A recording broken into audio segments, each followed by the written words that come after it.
You know what I did today, guys? I went to a wedding, which is cool, but there's always that moment where a slow dance song comes on and all the guys start asking girls to dance, and you're like, oh my gosh, should I ask somebody? Okay, so let me back up a little bit, because that's the climax of the story. 5 minutes before I gotta go to the wedding, I'm putting on all of my fancy clothes. You know, I got my white shirt, tie my tie. I haven't actually tied a tie in a second though, so I had to tie it like 2 or 3 times to get the length right. But I got that on, and I realized I don't have a belt, which isn't great because I don't know, it just doesn't complete the look if you don't have a belt with your slacks on and your white shirt. Thankfully, my brother's home and he lets me borrow it. But I also don't have shoes. Well, I have shoes, but I don't know where they went. When I moved, maybe I put them in a weird box or something. Maybe I just left them behind at my old place and didn't use them because I don't dress up in fancy clothes very often. So that was out of the question. I'm like, yo, Trevor, can I please just like wear your shoes? And he's like, yeah, that's totally fine. That's cool. They were big. My brother has a lot bigger feet than me, so it felt like I was putting on slippers when I did. But you know what? Shoes are shoes, and honestly, you kind of forget about it after a little bit. So I head off to the wedding, and I'm 4 minutes later than like what they're expecting. And, okay, and to be clear, this isn't the wedding. Like, don't be 4 minutes late to an actual wedding because you might miss the actual ceremony. This was just the wedding reception, so they'd already gotten married. But then there comes this moment that I don't know if any of you else experience, but when you go to an event or something on your own, some sort of get-together, you're like, okay, what do I do with myself? Like, who am I going to be talking with this whole time? What is the social situation that I'm going to be experiencing? So I hop out of the car thinking like, I don't even know who's here yet. Am I gonna know a lot of people? Am I just gonna start up conversations with strangers? I don't really know.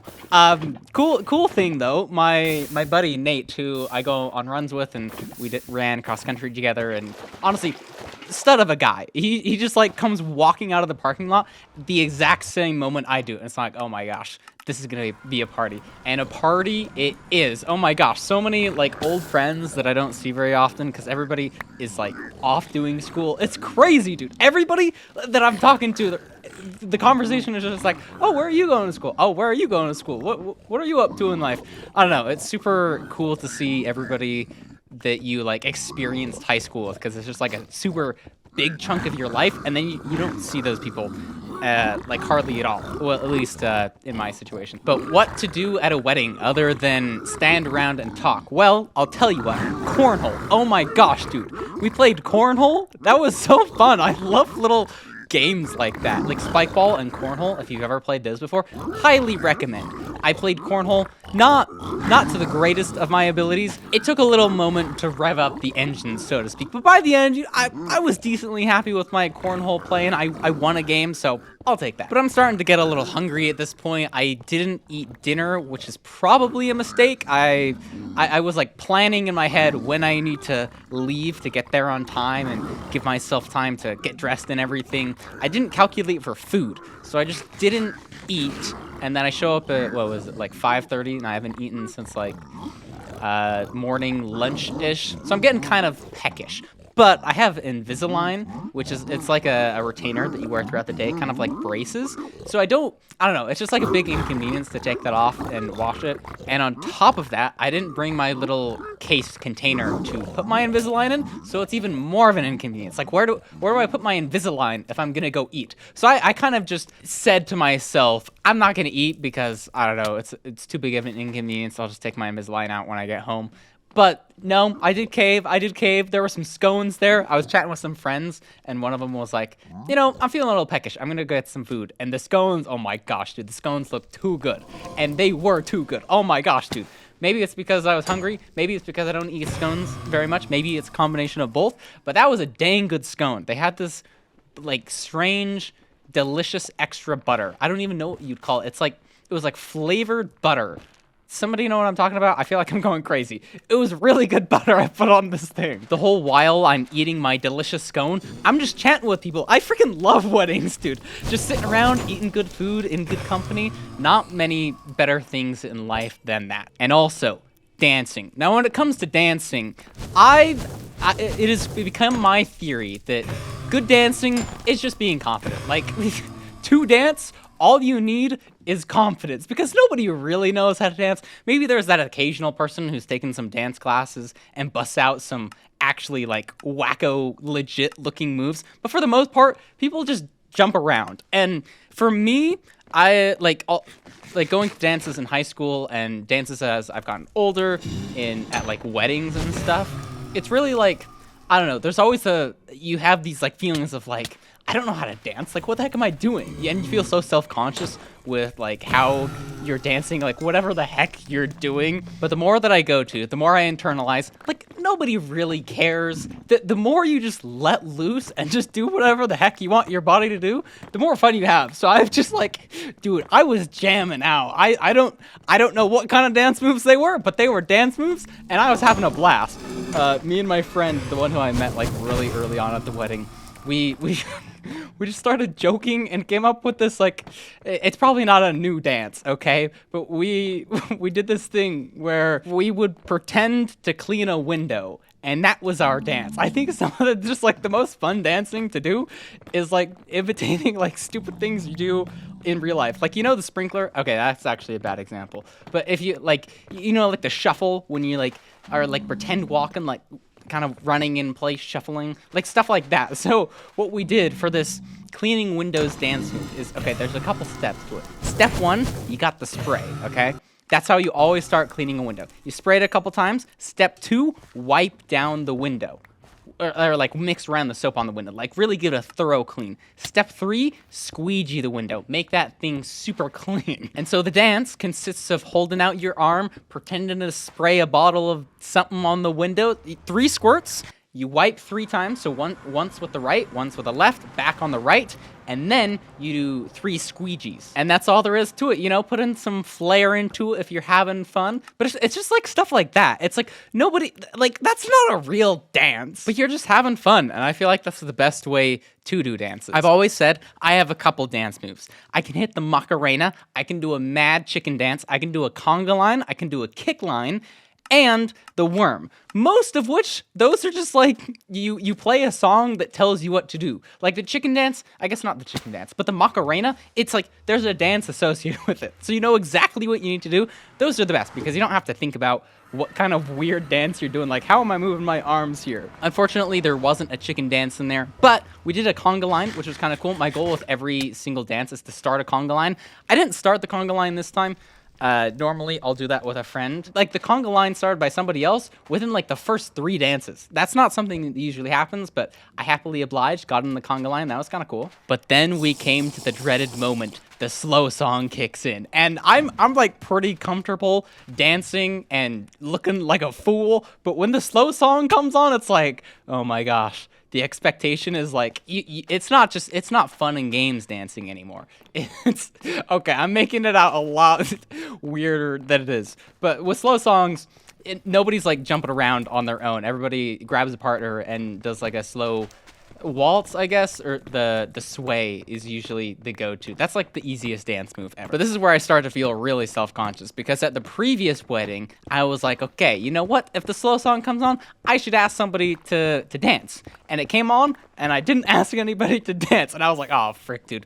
I let myself down. And then it gets like too late into the song that you're like, I probably shouldn't. And the person like you wanted to ask, like maybe they got asked, and then you're like, But this time was gonna be different. I was gonna actually ask somebody to dance, because like it would just be fun. I feel like it's a good just human life experience to do, and I would let myself down if I didn't do that. Sort of how I just placed Obsidian there. Oh my gosh, I can't believe I did that. Okay, I'll speed some of this up. But point is, the slow song has come on, and it's time for everybody to ask each other to dance. But here's where I start feeling like really weird. I don't do it immediately, which is the worst mistake you can probably make. If you don't do it immediately, you're just not gonna do it. So I just kind of stand there awkwardly, like kind of shuffling back and forth. I'm with a group of like 3 or 4 people, some of which are girls, and I'm just kind of like chilling there, vibing back and forth, not asking anybody to dance. And I start thinking, what am I doing? I'm that one guy who's just like chilling in the corner, not dancing. He was like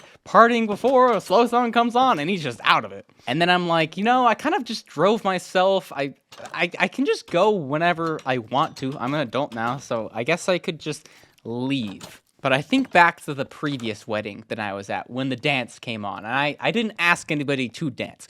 Mind you, it's already been like a minute and a half into the slow song, and so in my head, I'm like, oh my gosh, dude, it's just too late to ask somebody to dance. Like, what am I doing? Wouldn't it be weird if I asked somebody to dance too late? No, split second decision. I'm like, no, it's better late than never. So I walk up to one of the girls that I've been chatting with for a bit, and I'm like, would you like to dance? A little late, but better late than never. And she says yes, and we just start dancing. Nothing fancy, it's just a sway back and forth, kind of vibing, you know, chatting it up, having fun. One of the best things to do if you don't know what to do is you just play tag with some, like, people that are next to you.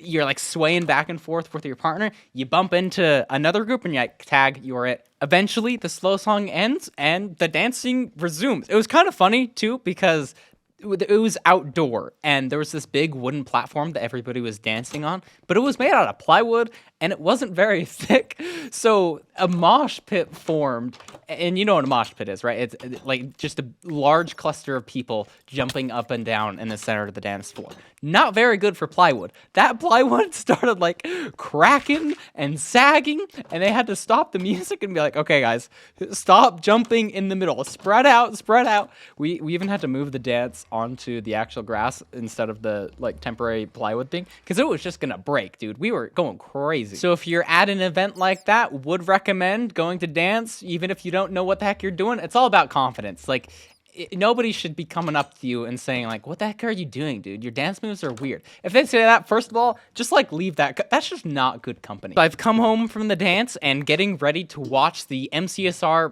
playoffs, the speedrunning playoffs. Dude, I'm actually so hyped for that. We go from a wedding to watching the best speedrunners in the world compete for the #1 slot. Dude, oh my gosh. And yes, this is the same competition I tried to get into, but did not. I was in the open qualifiers.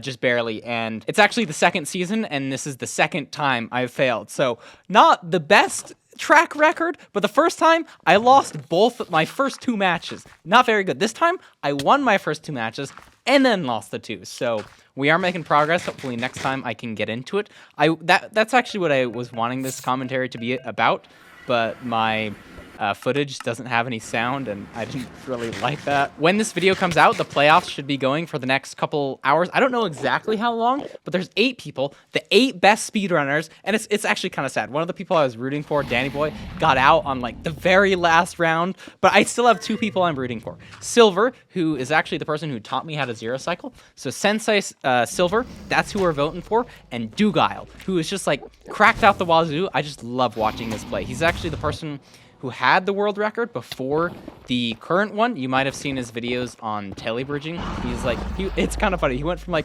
the #1 speed bridger in the world to the #1 speedrunner. But he's not currently the #1 speedrunner, and he got 2nd place in the last competition. So we'll see if he can clutch up this time. Maybe Silver will win it. Maybe somebody entirely new. I don't know. I'm just excited. If you're watching this the first couple of hours, go check this stream out. It's actually really cool. There's a couple of commentators who are explaining and like trying to react to things in real time. And then sometimes after the run, they'll have this cool analysis section, which is new and super cool, because sometimes a simple mistake at these high of levels of speedruns can balloon into massive oversights. Or I guess time losses is the better word. You throw a pearl here, then maybe you don't have pearls for a zero cycle, maybe you have a little bit less food, because the slowest of these runs are gonna be like 14 minutes. In the finals of the last match, there were 2 sub-10s back to back. It was like a 9-minute speedrun and then like a 9-minute speedrun. I'm 100% going to be watching, so I guess if you want to watch with me in kind of a weird with me kind of way, I'll try to leave a link in the description or something on screen. I've been rambling a lot, and I feel like my voice has been super enthusiastic. I'm just excited. A wedding and then like my favorite kind of playoffs ever. Dude, it's going to be so hype.